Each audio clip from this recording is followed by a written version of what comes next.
पवित्र आत्मा का सामर्थ। मेरे दोस्त यहाँ पे पहला वचन को देखते हैं। प्रेरितों 1:8 में लिखता है, परंतु जब पवित्र आत्मा तुम पर आएगा तब तुम सामर्थ पाओगे। क्या कहता है? परंतु जब पवित्र आत्मा तुम पर आएगा तब तुम सामर्थ पाओगे। हाँ मेरे दोस्त, जब हमारे अंदर में पवित्र आत्मा आता है ना, तब हम जो है सामर्थ से भर जाते हैं। हम सामर्थ से पूरी रीति से भर जाते हैं जब हमारे अंदर में पवित्र आत्मा आता है। तो मेरे दोस्त, हमारे अंदर में हम लोग पवित्र आत्मा को कैसे लाएं? चलिए इस बात को थोड़ा अलग रखते हैं, इसे हम लोग वीडियो के लास्ट में समझेंगे। तो सबसे पहले देखते हैं कि पवित्र आत्मा का जो सामर्थ है क्या है, कैसा है। यहाँ पे प्रेरितों 1:8 में लिखता है, परंतु जब पवित्र आत्मा तुम पर आएगा तब तुम सामर्थ पाओगे और यरूशलेम और सारे यहूदिया और सारे सामरिया में और पृथ्वी के छोर तक मेरे गवाह होगे। है ना, ये चीज कहता है। हाँ मेरे दोस्त, जब पवित्र आत्मा आता है तो इंसान हमारे अंदर में पवित्र आत्मा आ जाता है, तब हम लोग बहुत ही ज्यादा सामर्थ्य से भर जाते हैं। मेरे दोस्त देखते हैं पवित्र आत्मा का सामर्थ्य। हम लोग तीन ऐसे चेलों के विषय में बात करेंगे जो प्रभु यीशु मसीह के चेले थे। सबसे पहले हम लोग देखते हैं कि पतरस का जीवन। देखिए मेरे दोस्त, पतरस प्रभु यीशु मसीह का एक शिष्य था, है ना। पतरस को आप तो जानते ही होंगे। तो पतरस जो है प्रभु यीशु मसीह का एक शिष्य था। तो पतरस वही शिष्य था जिसने प्रभु का एक बार नहीं, 2 बार नहीं, 3 बार प्रभु का इनकार किया। उससे पूछा गया, क्या तुम इस व्यक्ति को नहीं जानते? उसने कहा, नहीं, मैं इस व्यक्ति को नहीं जानता। उससे पूछा गया, क्या तुम इस व्यक्ति के साथ नहीं थे? उसने कहा, नहीं, मैं इस व्यक्ति के साथ नहीं था। उसने प्रभु का इनकार किया। लेकिन जब पतरस के अंदर में पवित्र आत्मा आता है तो वह कितना ही ज्यादा सामर्थ्य से भर जाता है।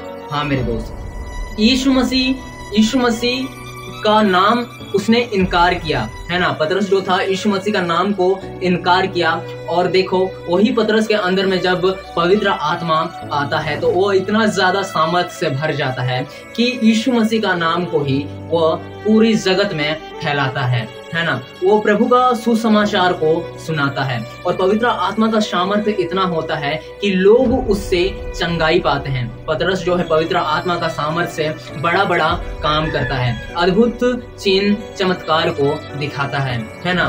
पतरस जब चलता है ना, उसका जब छाया गिरता है ना दूसरा व्यक्तियों के ऊपर, तो उस व्यक्ति के ऊपर, जिस व्यक्ति के ऊपर पतरस का छाया गिरा हुआ होता है, वो भी व्यक्ति कोढ़ से चंगा हो जाता है। उसके अंदर में जो दुष्ट आत्माएं होते हैं वो दूर हो जाते हैं पतरस के इस चीज से, छाया से। तो ये होता है पवित्र आत्मा का सामर्थ्य। देखिए मेरे दोस्त, पतरस को जब सूली पर चढ़ाया जा रहा था ना, तो उस समय पतरस की आंखों के सामने पहले उसके परिवार को मारा जाता है। लेकिन मेरे दोस्त क्यों? देखिए पतरस को जब सूली पर चढ़ाया जाता है तो उससे पहले उसके परिवार को उसके आंखों के सामने में ही मारा जाता है। लेकिन पतरस वहां पे खामोश था। उसे दर्द तो होता है लेकिन वो खामोश था। क्यों? क्योंकि पवित्र आत्मा के सामर्थ्य से। अगर पतरस की जगह कोई दूसरा व्यक्ति होता, सोच के देखिए, कोई दूसरा व्यक्ति होता तो वो लड़ पड़ता। क्यों? क्योंकि इसने मेरा परिवार को मारा, है ना। वो लड़ पड़ता, गाली देता, बहुत कुछ होता। लेकिन पतरस वहां पे खामोश था। उसका परिवार को उसके आंखों के सामने मार दिया जाता है, लेकिन पतरस जो है पवित्र आत्मा के सामर्थ्य से खामोश रहता है।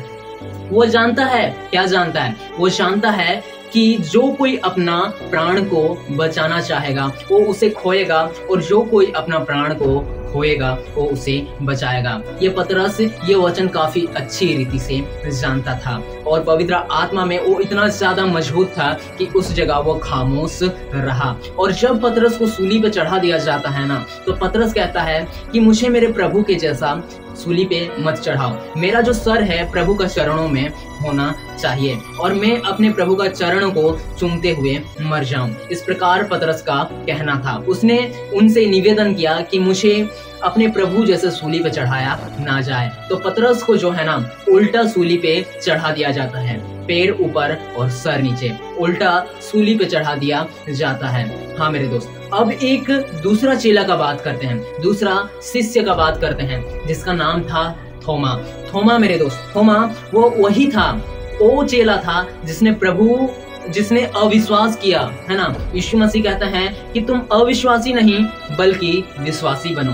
थोमा ने अविश्वास किया। थोमा वही चेला था जिसने यीशु मसीह के जीवित हो जाने के बाद उसने कहा कि जब तक मैं प्रभु का हथेली में अपना अंगुली और पंजरे में अपना अंगुली जब तक ना डालूं तब तक मैं विश्वास नहीं करूंगा। वही था थोमा, वही चेला था। लेकिन जब वो पवित्र आत्मा में भर जाता है ना, तो प्रभु का सुसमाचार वो भी सुनाने लगता है, जगह जगह प्रभु का सुसमाचार को फैलाता है। थोमा ही था जो इस हिंदुस्तान में प्रभु का सुसमाचार पहली बार लेके आया था। इस हिंदुस्तान में थोमा एक पहाड़ी पे प्रार्थना कर रहा था, तो उसे भाले से घोंप के मार दिया जाता है। तो मेरे दोस्त, वो भी हंसी खुशी उस मौत को सह लेता है। वो लोग जब मारता है तो सह लेता है। कैसे करके सहता है? ये पवित्र आत्मा का सामर्थ्य होता है। हाँ मेरे दोस्त, यदि कोई व्यक्ति आपको कुछ गाली दे दे या आपको चाटा मार दे या फिर आपको कुछ भी कर देना, आपके मन में एक क्रोध जाग जाता है। लेकिन थोमा के पास वो चीज नहीं था, ना ही पतरस के पास था, ना ही अन्य चेलाओं के पास था, क्योंकि वो लोगों के पास पवित्र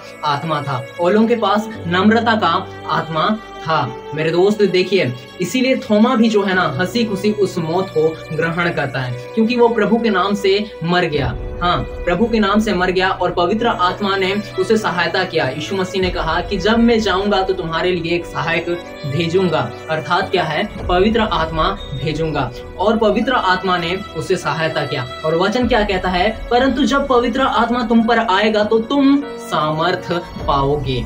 तो वो सामर्थ पवित्र आत्मा का सामर्थ था। अब मेरे दोस्त, तीसरा चेला के विषय में बात करते हैं। प्रभु यीशु मसीह का एक शिष्य था जिसका नाम था बरतुलमै। हाँ मेरे दोस्त, देखिए बरतुलमै एक ऐसा चेला था ना, एक ऐसा शिष्य था जिसे बहुत ही दर्दनाक तरीके से मारा गया था। क्यों उसे मारा गया था? क्योंकि वो प्रभु का जो सुसमाचार है दूसरों तक पहुंचाता था।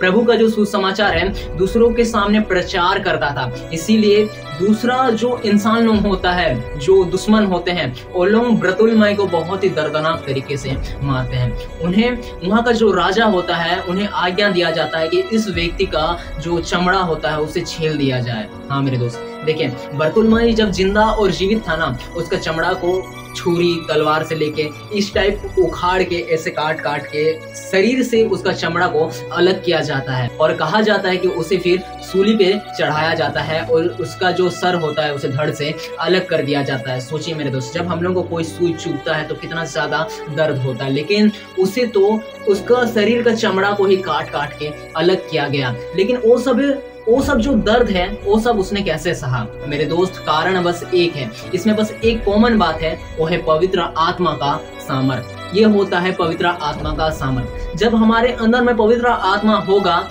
तो पवित्र आत्मा से हम हर एक दुख को सह सकते हैं, हर एक दर्द को सह सकते हैं, हर एक बुराई को मिटाने का सामर्थ हम लोगों के पास होता है, जब हम लोगों के पास पवित्र आत्मा का सामर्थ होता है। और वचन कहता है कि परंतु जब पवित्र आत्मा तुम पर आएगा तब तुम सामर्थ पाओगे। हाँ मेरे दोस्त, जब हमारे पास पवित्र आत्मा आता है तो हमारे पास सामर्थ होता है, अनगिनत सामर्थ होता है।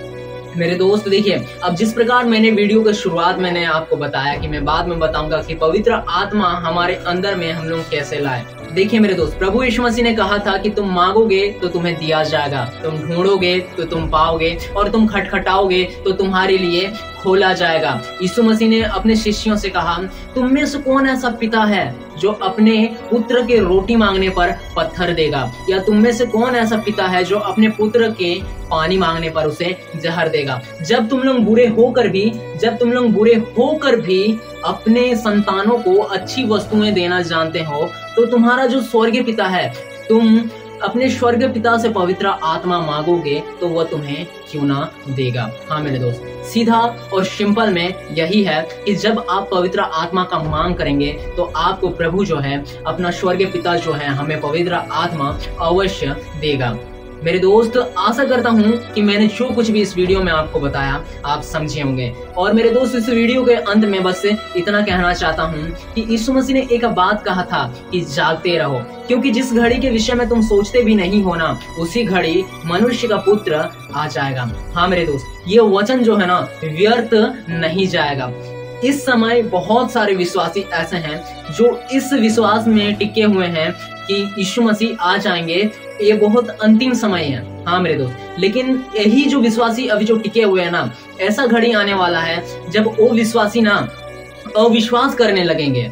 इतना दिन हो गया अभी तक प्रभु आए नहीं है, वो लोग जगत में खो जाएंगे, मोबाइल देखने लगेंगे, मूवी देखने लगेंगे, सीरियल देखने लगेंगे, वेब सीरीज देखने लगेंगे, एक्सेट्रा एक्सेट्रा बहुत कुछ है जो संसार में खो जाएंगे। सरकार की ओर से बहुत सारा सुविधाएं उपलब्ध होगा, वो लोग संसार में एक हिसाब से खो जाएंगे। अभी के जब विश्वासी लोग जितना विश्वास से अड़े हुए हैं ना, बहुत सारे विश्वासी ऐसे हैं जो उस समय में संसार में पूरा खो जाएंगे। संसार का जो सुख है, सुविधा है, वो सब में मोहित हो जाएंगे। और उस समय वो वचन पूरा अवश्य होगा कि तुम जिस घड़ी के विषय में सोचते भी नहीं हो ना, उसी घड़ी जो है मनुष्य का पुत्र आ जाएगा। हाँ मेरे दोस्त, ये वचन जो है व्यर्थ नहीं जाएगा। अभी जब विश्वासी लोग अभी इतना विश्वास के साथ टिके हुए हैं, प्रार्थना में लगे हुए हैं, विनती में लगे हुए हैं, लेकिन एक घड़ी ऐसा आएगा जब वो लोगों का विश्वास जो है ठंडा हो जाएगा। बहुत लोगों का विश्वास ठंडा हो जाएगा। क्यों? क्योंकि वो वचन जो है पूरा होगा। लेकिन मेरे दोस्त, हमें क्या करना है? हमें अभी से विश्वास करना है। और जिस प्रकार हम लोग अभी अड़े हुए हैं कि प्रभु जो है आएगा, ठीक उसी प्रकार हमें उसी विश्वास में अंत तक, मरते दम तक उसी विश्वास में हमें खड़े रहना है, ताकि प्रभु यीशु मसीह ने कहा कि तुम जागते रहो। अभी से जागेंगे और अंत तक जागते रहना पड़ेगा। लेकिन ये वचन भी व्यर्थ नहीं हो जाएगा कि तुम जिस घड़ी के विषय में सोचते हो, जिस घड़ी के विषय में तुम सोचते भी नहीं, उसी घड़ी मनुष्य का पुत्र आ जाएगा। ये वचन भी व्यर्थ नहीं जाएगा। हाँ मेरे दोस्त, ऐसा होगा कि अभी जो विश्वासी सब अटूट विश्वास में है ना, बहुत सारे विश्वासी ऐसे होंगे कि उस समय उनका विश्वास जो है कमजोर होता जाएगा। हाँ मेरे दोस्त, ये वचन पूरा होने के लिए ये सब जो है अवश्य होगा। आशा करता हूँ मेरे दोस्त इस वीडियो में जो कुछ भी मैंने आपको बताया आप समझे होंगे। चलिए, आज का वीडियो बस इतना ही था। चलिए, प्रभु परमेश्वर के नाम से आप सबों को आशीष मिले, इस वचन के द्वारा आप सबों को आशीष मिले। आज के लिए बस इतना ही। अगले वीडियो में मिलते हैं किसी अगले वचन के साथ। चलिए, प्रभु परमेश्वर आपको संभाले मेरे दोस्त।